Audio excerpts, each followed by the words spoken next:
रत्नागिरी सिंधुदुर्गात ठाकरेंकडून विनायक राऊतांची उमेदवारी दाखल केली, मात्र महायुती सावंत विरुद्ध राणे कुटुंबात संघर्ष पेटलाय। नाशिकमध्ये ठाकरेंकडून राजाभाऊ वाजे मैदानात आहे, पण अजित पवार गटाकडून छगन भुजबळ यांचं नाव पुढे आल्यामुळे हेमंत गोडसेंची अडचण वाढली।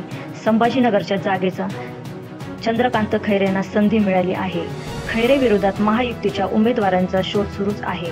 भाजपच्या सर्वेनुसार या 6 जागांवर शिंदे गटाचे उमेदवार निवडून येणार नाही असा अंदाज आहे। दरम्यान सर्वोच्च आडून भाजपाने एकनाथ शिंदे आणि अजित पवारांचा विश्वास केल्याची टीका भास्कर जाधवांनी केली आहे। दरम्यान 6 जागा पत्रात पाडून घेण्यासाठी शिंदे गटाला संघर्ष करावा लागतोय। दुसरीकडे कल्याण डोंबिवली स्थानिक भाजप नेत्यांच्या विरोधामुळे शिंदेची धाकधूक वाढली, म्हणून श्रीकांत शिंदेंनी कल्याणऐवजी ठाण्यातून उमेदवारी देण्याची शक्यता वर्तवली जाते। एकूणच लोकसभा निवडणुकीत शिंदे गटाला महाशक्तीसोबत युती करणं थोडंसं महागातच पडल्याचं दिसतंय। सक्षम न्यूज 24 अहमदनगर।